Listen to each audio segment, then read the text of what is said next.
PR3 y Pathé Cinema presentan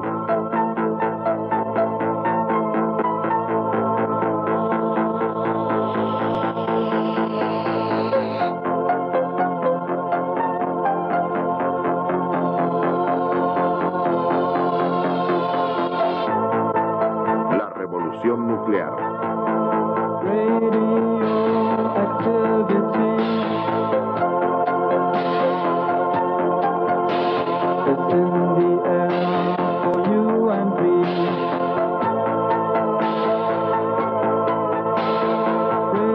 El átomo, ese desconocido. El átomo es algo desconocido. Tanto aquí en el París de 1896 como Allende, sin duda jamás la palabra átomo tuvo tan poca existencia. Se la ignora con la despreocupación propia de la cercana Belle Époque. Ciertamente la sociedad industrial inventó el automóvil, luego el ferrocarril, pero no es para bienestar de los hombres.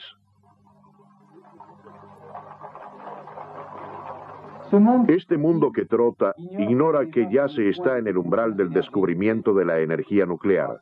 En 50 años de investigación, la física va a conmocionar los fundamentos científicos de la época y de los años futuros. Pero en la calle nada permite imaginar las premisas de esta revolución científica que rápidamente hallará su consagración en la industria, la economía y también, desgraciadamente, en los ejércitos de la humanidad creciente. ¿Quién habría tenido entonces la ocurrencia de detenerse a pensar en estos investigadores modernos en su gabinete aún nuevo? ¿Quién habría tenido la audacia de dar importancia a sus gestos simples cuando manipulen un pequeño trozo de metal, de nombre casi anodino, que muchos años más tarde hará que se hable de él en los diccionarios, en la letra U, como uranio? Ciertamente todo el mundo se hace la pregunta, ¿qué es la materia? Y los Becquerel se la plantean como profesionales desde 3 generaciones atrás. A Antoine Henry, hijo y nieto de físicos, la suerte le sonrió muy particularmente. Cuando estudiaba muy pacientemente el fenómeno de la fosforescencia, comprobó por casualidad que una muestra de uranio emite no solo luz, sino también radiaciones que espontáneamente impresionan una placa fotográfica ubicada en la oscuridad. Por su descubrimiento de la radioactividad natural, este investigador recibe el premio Nobel, que comparte con una de las parejas más sorprendentes de la historia, los Curie. Ella es Marie. Nacida en Polonia, como la universidad estaba por entonces vedada allí a las mujeres, trabaja como institutriz hasta lograr los ahorros necesarios para continuar sus estudios en París.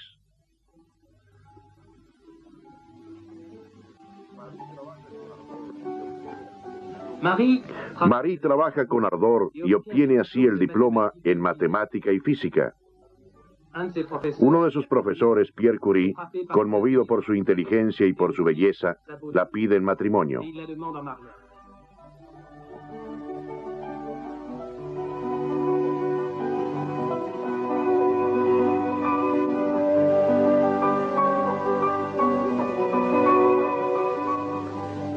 Inmediatamente después del nacimiento de su hija Irene, Marie Curie decide consagrarse al estudio de los rayos que ya había descubierto Becquerel aproximadamente 20 años antes.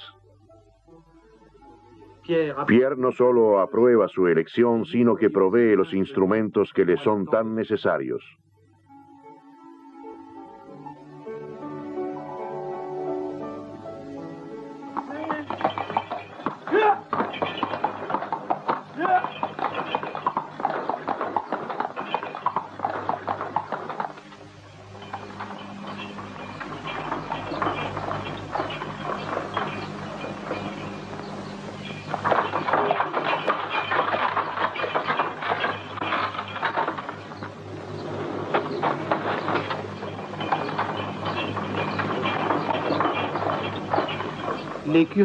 Los Curie pasan la mayor parte de su tiempo en su patio adoquinado, apenas protegido por el techo de un hangar frío y húmedo, sin contrapiso y con agujeros en el techo por donde filtra el agua en los días de lluvia.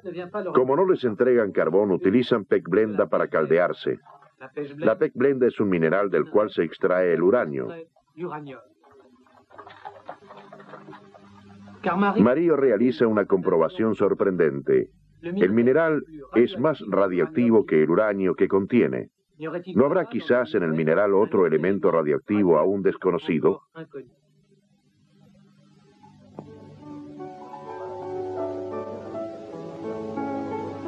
Para intentar responder a esta pregunta, Pierre abandona sus propias investigaciones y se consagra al trabajo con su mujer. Es así como esta pareja logra identificar dos elementos hasta entonces desconocidos: el polonio, así bautizado por Marie en honor a su país natal, y el radio. Para aislar una decena de gramos de radio fue necesario que trataran manualmente durante 4 años varias toneladas de pechblenda.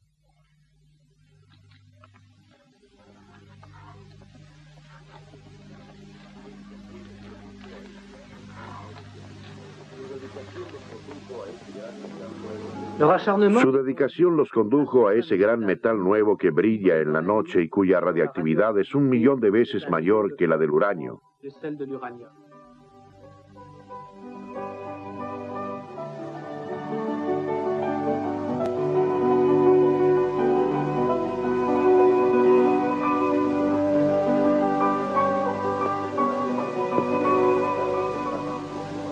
Desgraciadamente, Pierre ya no tendrá más tiempo para sacar provecho de esta investigación. Muere en 1906, atropellado por un carro tirado por caballos.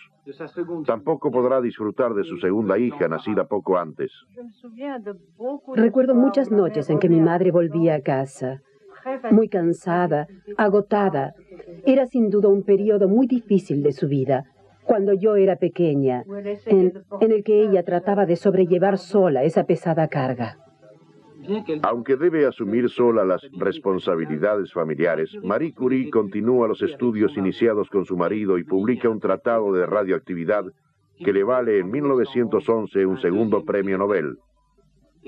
Como siempre, no surge a partir de ello en Marie vanidad alguna. Ciertamente lo mejor para ella era el anonimato, como lo dijo cierta vez. Si alguien la detenía en la calle y le preguntaba, ¿usted no es Madame Curie?, respondía, no, es un error. Y se trataba sin duda de un error, ya que la persona que la detenía quería hablar con una persona que ella no era. En las ciencias debemos interesarnos por las cosas, no por las personas. Es así como respondió a cierta persona que la siguió hasta Bretaña para hacerle un reportaje y obtener detalles sobre su vida, nuestra vida, sus hijas, etc. Quizás esto dé lugar a equívocos, pues parece muy fría una mujer que solo se interesa en las cosas. En realidad, ella era una mujer muy sensible, muy vulnerable, muy dulce y tierna con las personas que amaba. Nosotros sabíamos lo que ella quería decir. Quería decir que en ese ámbito las personas no tenían demasiada importancia. Y con la obstinación del investigador que quiere proteger el objeto científico, Marie Curie emprende la construcción de su instituto, el Instituto del Radio, en París. Como de costumbre, ella vela por todo, diseña las plantas del laboratorio y planta incluso los rosales. Cuando todo estuvo pronto y se aprestaba a contratar nuevos colaboradores, entre los cuales se contaba Marcel Frilet, Francia y Alemania se movilizan. Estamos en agosto de 1914. No hubo tiempo de ocupar el edificio, de instalar el laboratorio como tal. El primer destino que se le dio fue durante la guerra del 14. Albergó una escuela de enfermeras radiólogas que deberían desempeñarse en las ambulancias de radiología del ejército, que la misma Marie había contribuido a poner en pie.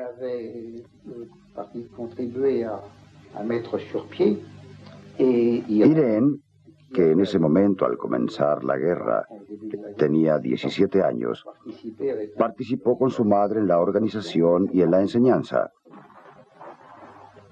De pronto podríamos decir, Marie se moviliza. No solo pone al servicio de la patria sus fuentes de radio para curar las cicatrices difíciles, sino que con el rayo X de Röntgen crea las primeras unidades radiológicas móviles que en el fondo son llamadas las pequeñas Curie.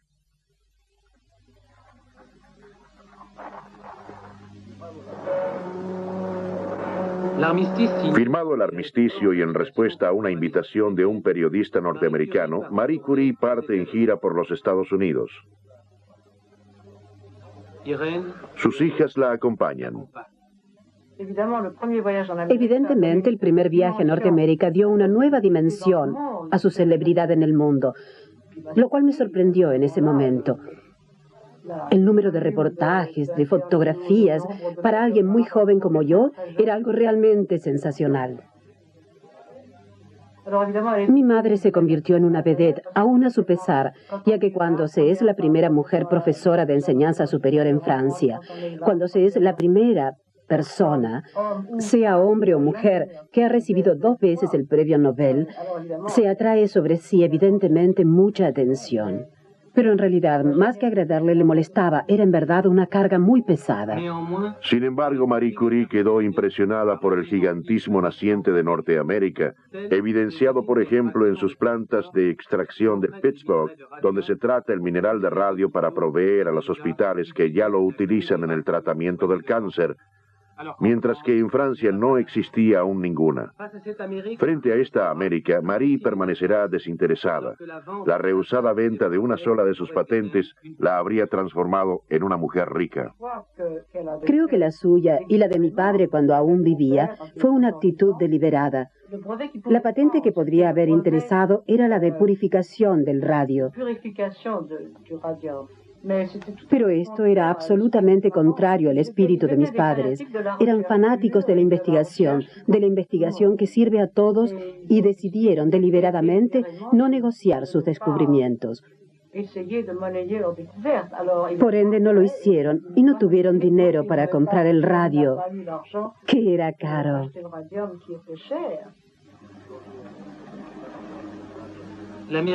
Norteamérica se inflama por esta savia que vestía con simplicidad, con el frenesí destinado a los grandes hombres que admira. Este país delira. Un periodista escribe: ya hemos estado a punto de matar a la mariscal Jobs por nuestro exceso de entusiasmo. Haremos lo mismo con Madame Curie. De recepción en recepción, uno de los cerebros más grandes de Europa no tiene en verdad cómo ocultarse. Mis agradecimientos a la delegación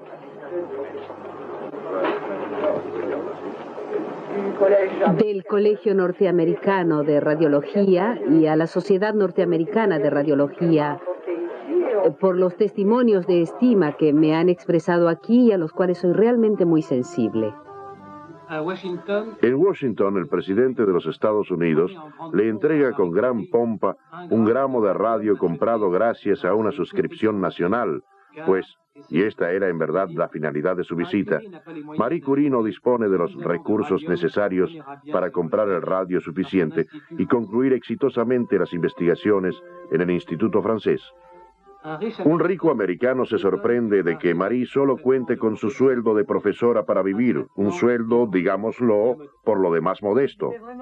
Él estaba realmente sorprendido de que una mujer de tal reputación tuviera este tipo de medio de vida, y le dijo: pero usted gana lo mismo que un modesto comerciante o un capataz de fábrica. Estaba impresionado, en verdad. Mi madre, y esto es algo que yo aprecio mucho en ella, lo miró sonriendo y le dijo: vea usted qué privilegiada soy. Yo, por el mismo salario, tengo la suerte de hacer ciencia. Si bien multiplica sus viajes al extranjero, no abandona su instituto de investigaciones de la calle Pierre Curie en París. Jean Perrot dice de ella: es el mejor director de laboratorio que conozco. De 1901 a 1934, cerca de 500 comunicaciones científicas serán redactadas en común con sus colaboradores.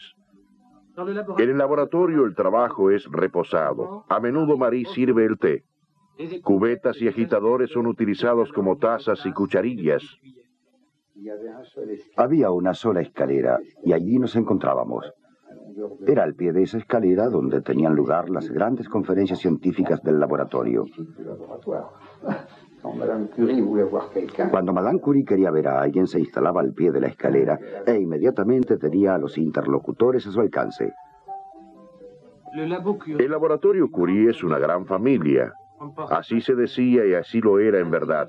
Un joven investigador del mismo, Federico Joliot, se enamora de la hija mayor, Irene, y se casa con ella. Al tiempo que echan las bases de una familia, presentan su tesis de doctorado y trabajan juntos. Siempre juntos producen una comunicación. Marie, con nostalgia, comprende que están en lo cierto. Henos aquí nuevamente en la época del viejo laboratorio de los inicios. Este documento es conmovedor. Es una película de familia. A los Curie les gustaba mucho la fotografía y no hay que olvidar que para los especialistas de la radioactividad, las placas, las películas también son instrumentos de trabajo. En 1935, Irene y Federico reciben juntos un premio Nobel, 32 años después del de Pierre y Marie. Pero como en todas las historias tristes, Marie no verá esta apoteosis. Moriría un año antes. Durante 35 años manipuló el radio, lo respiró y durante los 4 años de la Guerra Mundial se expuso al rayo X de las unidades radiológicas móviles. Tenía sus manos infectadas desde años atrás. Recuerdo desde siempre a mi madre frotando sus dedos porque le picaban. Cuando había una operación delicada que realizar, quería hacerlo, siempre ella misma. En primer lugar, porque tenía miedo de que ocurriera un accidente, tal como ocurrió cierta vez en que se perdió una cantidad bastante importante de radio que se fue por la cañería del lavabo, y en segundo lugar, porque le gustaba hacerlo. Incluso cuando realizaba estas operaciones, fue muy imprudente, ya que se ocupaba mucho de que sus alumnos y ayudantes usaran siempre los protectores de plomo y de que se hicieran los análisis regulares de sangre. Pero cuando se trataba de ella misma, era muy fantasiosa.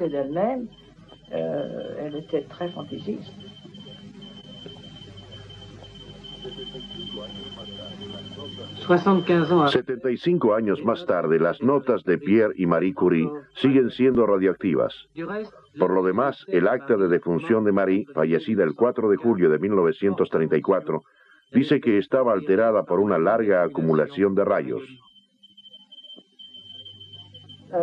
Me resisto algo al cliché de que mi madre y otros sabios han sacrificado su vida por la ciencia.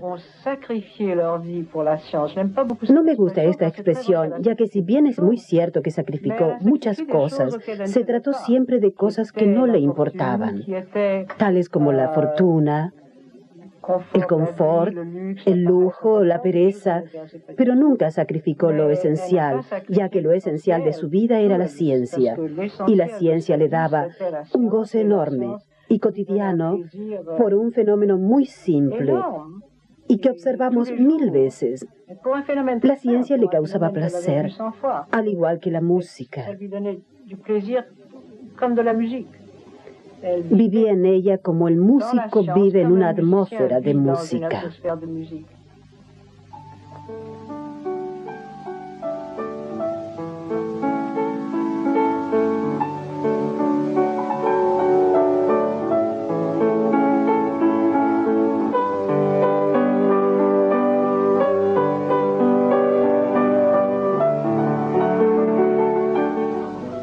Los enamorados de la física, como los llamaba Marie Curie, tienen ya la costumbre de reencontrarse periódicamente.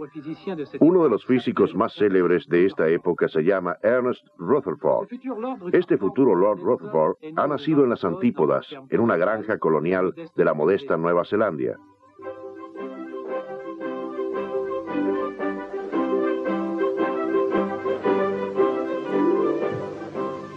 Se cuenta que estaba recogiendo patatas cuando se enteró de que había obtenido una beca para estudiar física en Inglaterra. Era realmente un milagro, pues iba a trabajar directamente en Cambridge, en uno de los más grandes laboratorios de física del mundo, dirigido por Thomson.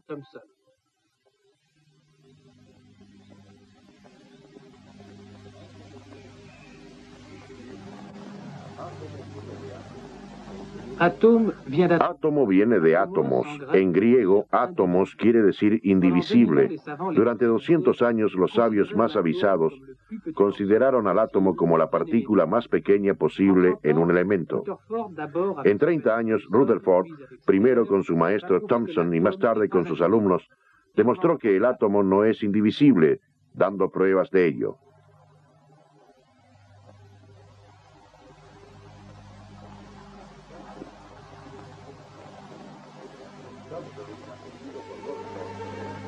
Thomson, asistido por Rutherford, demuestra que el átomo está compuesto por minúsculas partículas 2000 veces más livianas que el átomo más liviano. Estas partículas cargadas de electricidad negativa se llaman electrones.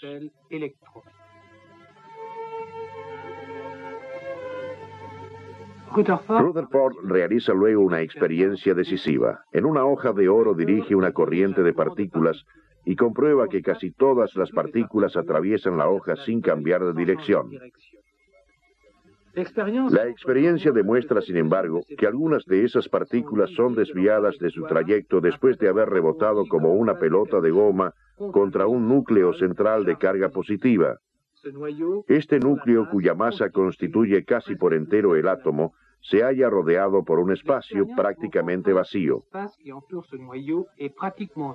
La experiencia demostró, no obstante, que alrededor de dicho núcleo se encuentra cierto número de electrones. Rutherford explica, si el átomo que contiene este núcleo tuviera la dimensión de Trafalgar Square, el núcleo mismo sería apenas más grande que un grano de arena en la frente del almirante Nelson. La imagen de Rutherford se acrecienta.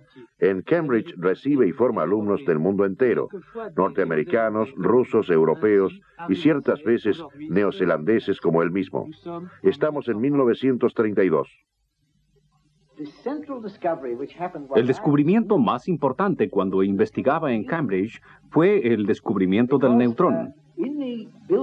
Porque en la formación del átomo tenemos el núcleo central y partículas positivas, pero la pregunta era, ¿qué hay en el núcleo?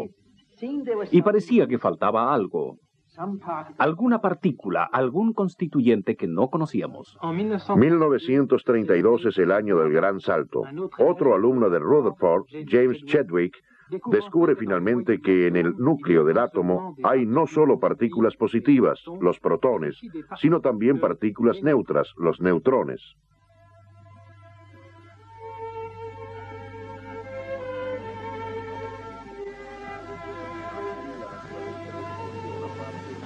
Así, la naturaleza descubría una parte de sus misterios y aparecían las certezas científicas. En los 92 elementos de nuestro medio ambiente natural, enumerados por Mendeleev, se encuentran las mismas combinaciones y todos esos elementos son un cóctel de neutrones, protones y electrones. Solo el número de ellos difiere.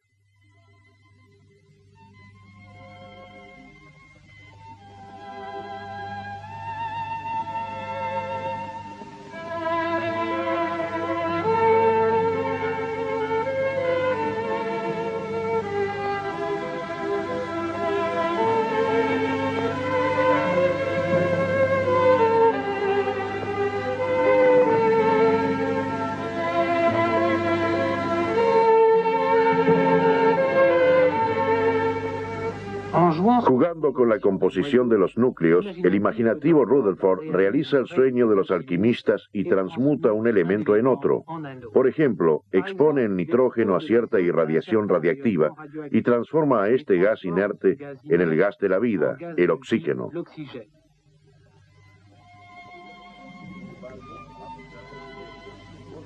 Sin embargo, a pesar de su genio, Rutherford no piensa aún en la energía nuclear. Pero a pesar de nuestras investigaciones, no nos dimos cuenta, como se descubrió años más tarde de la energía nuclear, que tendría posteriormente tantas aplicaciones.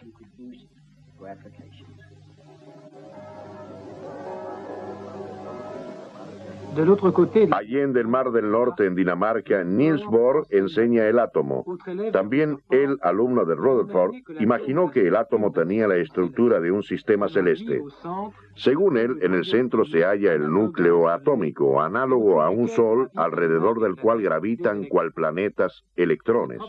Esta representación permite a los físicos tener una idea objetiva, o más bien constructiva y seductora, de la estructura de la materia.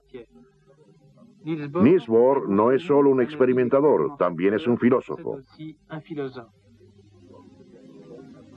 El físico austríaco, hoy naturalizado inglés, Otto Frisch, fue su alumno y su yerno. Niels Bohr was not only a great scientist, he was a great man and a great philosopher. Niels Bohr no era solo un gran científico, sino que también era un gran hombre y un gran filósofo. Nos invitaba a menudo a su casa y una vez allí nos sentábamos en el piso en su derredor para escucharlo. Era exactamente como si Sócrates volviera a vivir. Cuando él nos hacía una pregunta y extraía de nosotros una ciencia que no sabíamos que se hallaba en nuestro interior y que ciertamente no se hallaba. El alemán Carl Friedrich Weizsäcker trabajó con Bohr. Bohr era para nosotros como Sócrates para Platón. Era el hombre que solo mediante preguntas nos demostraba que estábamos equivocados,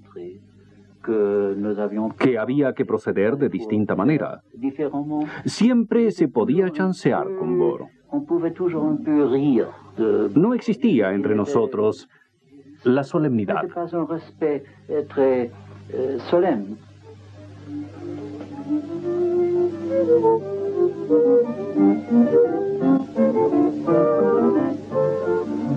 En otras palabras, Bohr era el alegre saber. Para él todo era un pretexto para la enseñanza. El esquí, las baladas y sobre todo las partidas de póker. Para Bohr, el póker era sobre todo una oportunidad para hacer observaciones psicológicas. Siempre quería comprender cómo se hacía, cómo se daba la impresión de eso que se llama blef. Y Bohr, que en toda ocasión era un psicólogo, tenía la impresión de que eso era importante para comprender las relaciones entre los hombres. El nombre de Bohr ancló en el universo científico.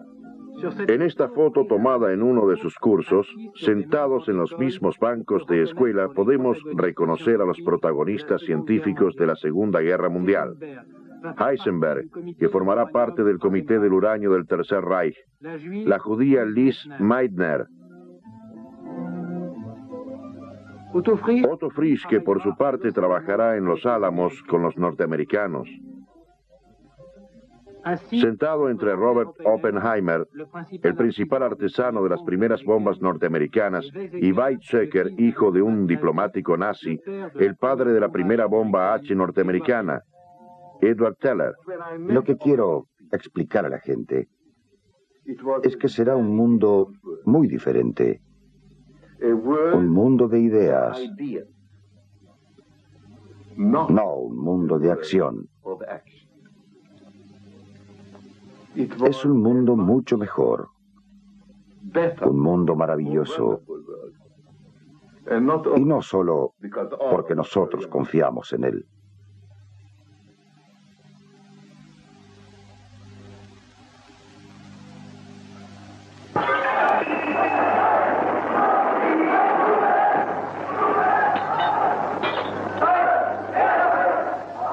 ...1933... es la llegada de Hitler al poder y el comienzo de las persecuciones raciales.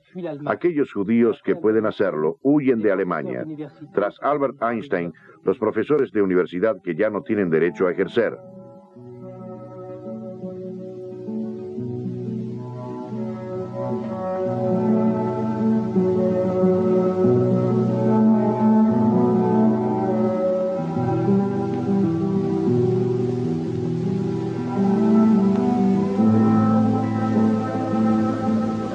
Europa pronto conocerá la ruina y la desolación, pero en los años que aún le restan, en los laboratorios de Londres, Berlín, Roma, París, los investigadores atómicos van más allá de sus propias fuerzas y en 4 años, luego de una ruda competencia, descubren la energía nuclear.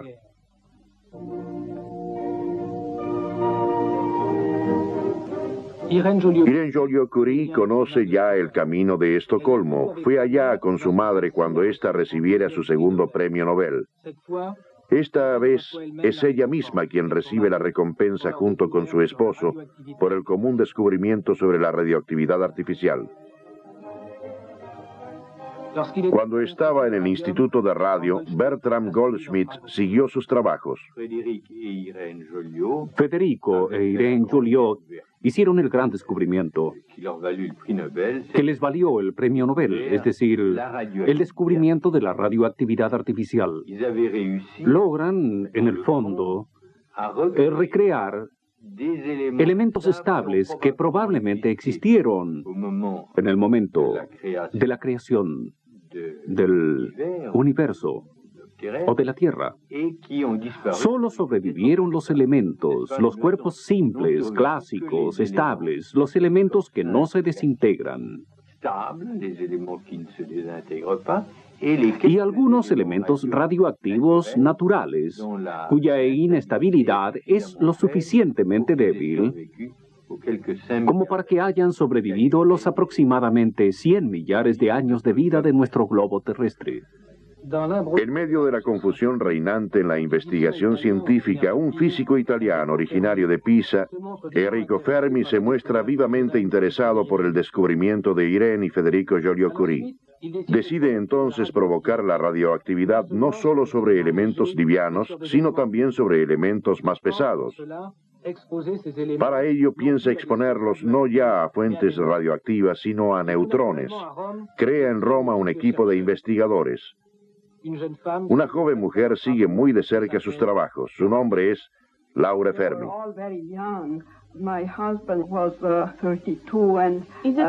Eran todos muy jóvenes. Mi marido tenía 32 años. Partió con una bolsa y una lista para traer todos los elementos posibles que hay en la naturaleza, incluso el oro. Un joyero aceptó de buen grado prestárselo. Comenzaron entonces a bombardear esos elementos con neutrones. Una pregunta apasiona a Fermi. Si bombardeara uranio con neutrones, ¿no se crearía un elemento nuevo, inexistente en la naturaleza? Bastaba para soñar. Las primeras observaciones de Fermi son decepcionantes.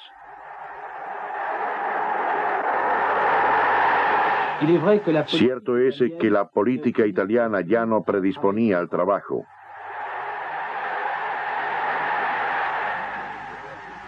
Muchos de los colaboradores de Fermi comienzan a ser perseguidos. Su propia mujer es judía.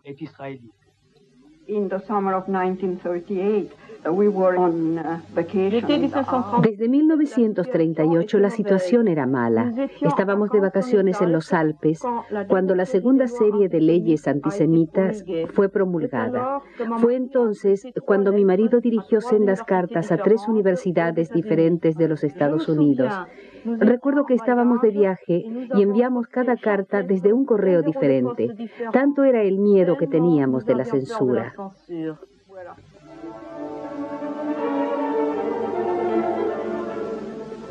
Fermi no descubrió el elemento 93 como imaginaba. Sin embargo, sus contribuciones a la ciencia le valen en 1938 un premio Nobel. Estocolmo lo invita. Maravillosa ocasión para cambiar de aire y alejar a su esposa Laura de la Italia fascista. Junto a su mujer y sus 2 hijos, Fermi viaja a Suecia. De allí se embarcará con los suyos hacia Norteamérica. No volverá a ver su país sino después de la guerra. Es sin duda la más curiosa recepción de un premio Nobel.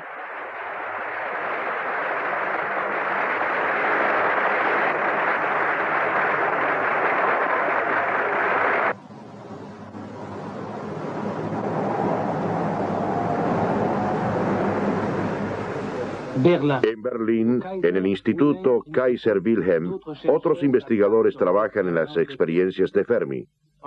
Exponiendo el uranio a neutrones, creen haber creado elementos que no existen en la naturaleza. Entre esos investigadores se cuentan Fritz Strassmann y Otto Hahn, un exalumno de Rutherford. Cuando el trabajo de los alemanes llegó a París, la señora Joliot, que era una científica seria, obstinada, que tenía todas las cualidades de las mujeres y aquellas que su madre había tenido en el pasado, tales como cualidades de precisión, revisión de cada trabajo antes de tener la total seguridad. La señora Joliot concluyó que los alemanes habían realizado el trabajo demasiado rápidamente y demostró de inmediato que la identidad que los alemanes habían dado a esos elementos era falsa. Manifiestamente, la señora Joliot estaba cerca de la solución sin hallarla. Es más, a menudo sostuvimos discusiones en el laboratorio Curie y a nadie se le ocurrió la idea que se le iba a ocurrir a Hahn. Otto Hahn se irrita. Esta francesa dice me va a hacer perder 6 meses de mi vida.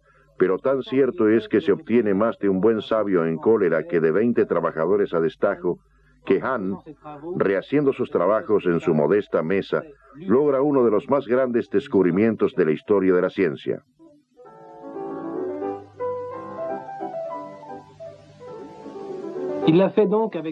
Lo hizo con un modesto material, más cercano a los aparatos de Galma de nuestra infancia que a las grandes instalaciones científicas de la actualidad.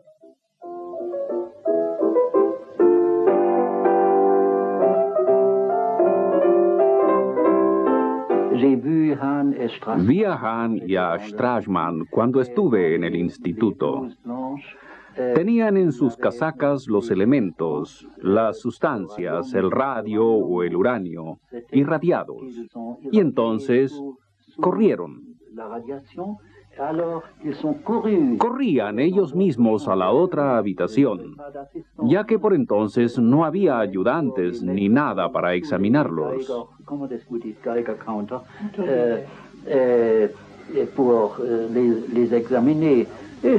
Ese fue el primer paso para un gran descubrimiento.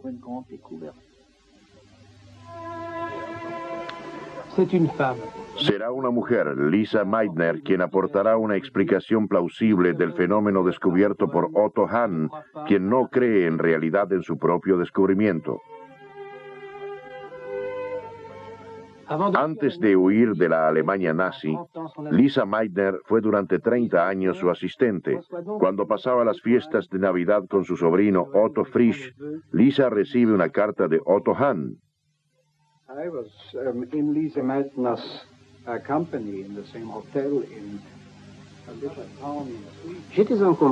Estaba en compañía de Lisa Meitner en el mismo hotel, en una pequeña ciudad de Suecia, donde festejábamos la Navidad con decenas de suecos. El primer día, después del desayuno, la hallé leyendo una carta de Hahn. Le quise hablar de mi trabajo, pero ella no quiso. Quería discutir conmigo sobre esta carta, y como yo le dije, yo no lo creo, me respondió que si Hahn lo decía, había que creerlo. Eres muy prudente, dijo, y si habla de ello en su carta, quiere decir que es verdad, y hay que hallar una explicación. Era un bello día, el sol brillaba y todo estaba cubierto de nieve. Me calcé los esquíes y Lisa Meitner me dijo, yo no tengo esquíes, pero puedo caminar tan rápido como tú. Caminamos un poco y nos preguntábamos, ¿el núcleo del átomo podría ser cortado en dos por el neutrón? Es imposible. Es posible que muchas partículas sean rechazadas. También esto es imposible. Los dos recordamos entonces que Niels Bohr había sugerido que un núcleo debe comportarse como una gota de líquido y comenzamos a calcular de dos maneras diferentes qué podía suceder y cuánta energía sería liberada.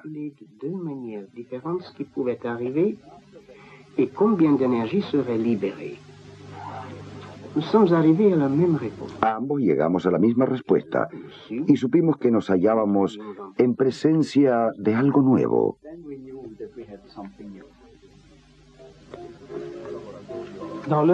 En su pequeño laboratorio, Hahn y Strassmann descubrieron América buscando las Indias.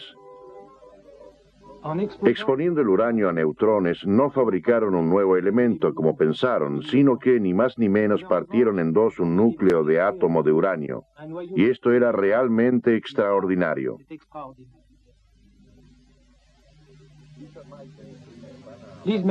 Lisa Meitner y Frisch van a hablar de ello con Niels Bohr, que por entonces se aprestaba a partir en gira por los Estados Unidos para pronunciar una serie de conferencias.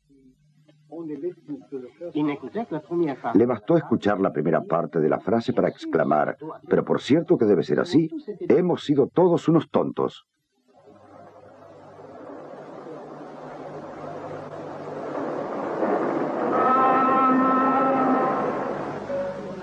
Incluso antes de que el químico alemán haya publicado el resultado de su investigación, Niels Bohr previene a los científicos norteamericanos sobre la hazaña realizada por Hahn y Strassmann.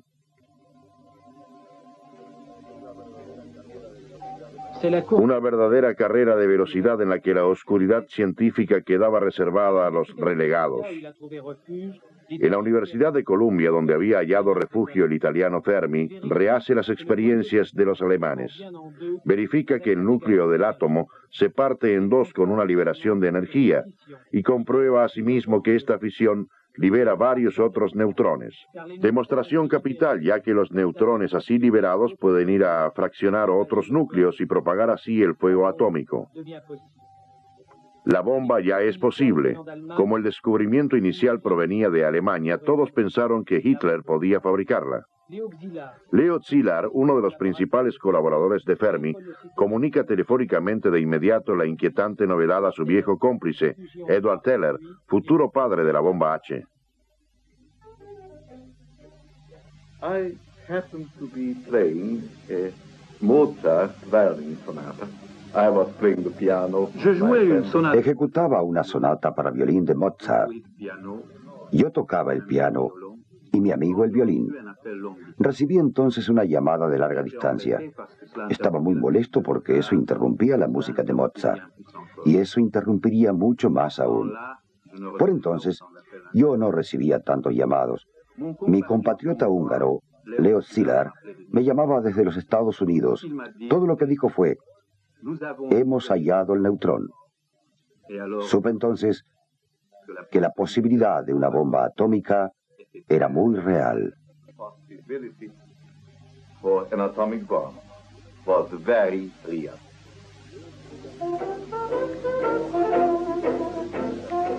Leo Szilard previene también al joven Eugen Wigner, quien además de las cualidades que le valdrían más tarde un premio Nobel, tiene la ventaja de tener un colega de universidad cuyo nombre es Albert Einstein.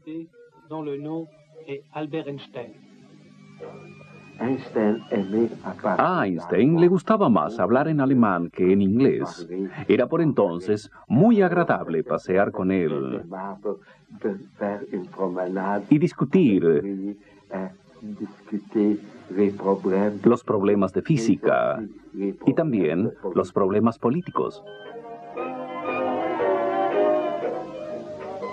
De allí en más el círculo está cerrado. Todos los protagonistas están en escena. Wigner conduce a Leo Szilard junto a Einstein para informarle ya que, por sorprendente que pueda parecernos, Einstein no estaba al tanto de nada. No, él no se interesaba en la física nuclear. No trabajó en la bomba atómica. Ni siquiera estaba al tanto de ello.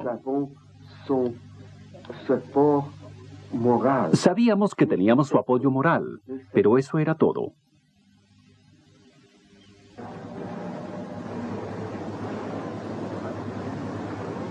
Einstein, ¿de dónde proviene este hombrecillo que desembarcara en Norteamérica algunos años antes? En 1905 experimenta patentes en Suiza, pero sus trabajos lo ocupan poco. Teórico imaginativo, escribió 3 artículos en los que predecía un mundo científico apenas creíble. En 1905 la materia es considerada una masa inerte. La energía representa una capacidad de producción de trabajo. Una de sus predicciones se basa precisamente en la equivalencia de la energía y la materia, cada una de las cuales puede convertirse en la otra, según la famosa fórmula E igual a m por c al cuadrado. En 1939 Einstein es sin duda mundialmente conocido y su teoría se halla cabalmente demostrada. Pero los recientes descubrimientos de los físicos atómicos la confirman de manera aún más explosiva, y la receta atómica parece de una simplicidad sorprendente.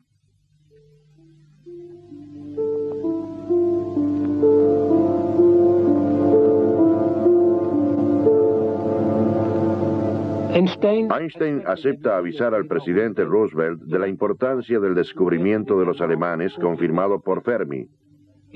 Redacta el borrador de una carta en alemán que deja a Wigner para traducirla al inglés y luego, tranquilamente, parte de vacaciones a la costa atlántica. Un detalle pintoresco: algún tiempo después, Szilard busca la manera de encontrarse con Einstein para que firme la carta antes de enviarla.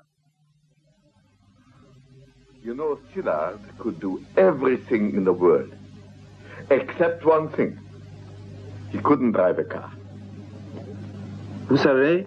¿Saben? Szilard podía hacer cualquier cosa en el mundo, excepto una: conducir un automóvil. Además, era la única persona que creía que yo era un buen chofer. Me pidió entonces que lo condujera al encuentro de Einstein de New York hasta la parte norte de Long Island, donde lo hallamos. No fue fácil. Einstein era muy amable. Fue entonces que lo vi por primera vez. Invitó a Szilard y también a su chofer con una taza de té. Y luego leyó la carta en la que se proponía al presidente de los Estados Unidos la bomba atómica. La única observación que hizo fue: es la primera vez que vamos a utilizar la energía nuclear, no solo en las estrellas, sino también aquí, en la Tierra. That we shall use nuclear energy, not only in the stars, but here on Earth. 1939. El 11 de octubre de este año, apenas algunos días después de la declaración de guerra en Europa, el presidente Roosevelt recibe la carta de Einstein. Inmediatamente designa un comité consultor del uranio. La consigna era que el comité debía permanecer en contacto con los sabios y mantener al presidente al corriente. El comité dispone en realidad de escasos medios. Por entonces, en París, en el Colegio de Francia, Joliot y Curie continúan sus investigaciones. 8 días antes que Fermi y Szilard descubren la existencia del neutrón secundario y la posibilidad de crear una reacción en cadena.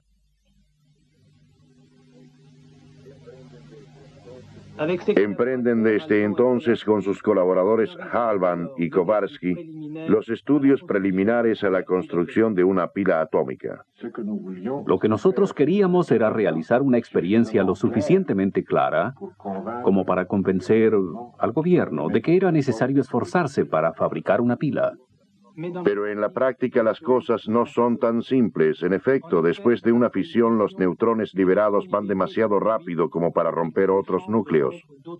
Por ende, hay que retardarlos artificialmente, ubicar en su recorrido sustancias que contengan núcleos más livianos, al entrar en contacto con los cuales, por choque, abandonan una parte de su energía. Un moderador se impone entonces. Se piensa en el agua pesada. El agua pesada nos parecía a nosotros, sabios de laboratorio, casi una fantasía, ya que era un producto que se vendía por entonces en los comercios al precio de $0,5 el gramo. Y se trataba del dólar de esa época. Como ya sabíamos que necesitaríamos cuando menos algunas toneladas, se llegaba de inmediato a sumas de dinero y de esfuerzos de fabricación que nos parecían bastante fantasiosos. El agua pesada, como el agua común, está compuesta por oxígeno e hidrógeno, pero este es un hermano mellizo del hidrógeno común. En 1 litro de agua natural solo hay 1,5 gramos de agua pesada.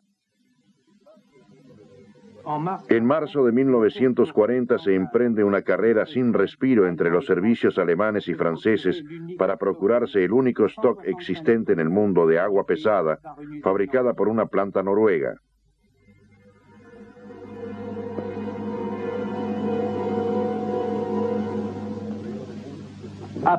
Luego de múltiples peripecias entre las cuales se cuenta el desvío de un avión por los alemanes, el agua pesada queda en manos de los franceses. El agua pesada llegó al Colegio de Francia a mediados de marzo y partió a mediados de mayo. Tuvimos, por ende, 2 meses que no perdimos por entero. Hicimos algunas experiencias físicas que iban más tarde a contribuir a otra experiencia capital. Particularmente Joliot, cuyo genio mecánico era muy superior al de Halban y al mío, hizo todos los planos de los aparatos para esta experiencia.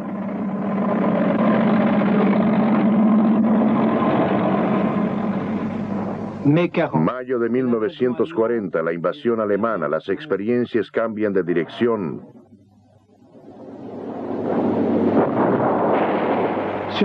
En las carreteras, el éxodo. Kowarski atraviesa Francia y se encuentra en Bordeaux con su precioso producto en un barco a punto de partir hacia Inglaterra.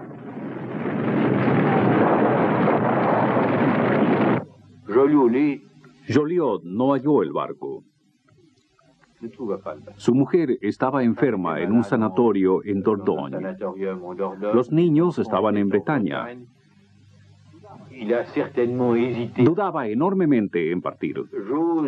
José pensaba que si Joliot hubiese partido, habría desempeñado un papel considerable en la energía atómica entre los aliados. En medio de un conjunto de ciclistas, Kowarski llega con dificultad a Cambridge. Los ingleses que temían la invasión alemana habían retirado todas las señales.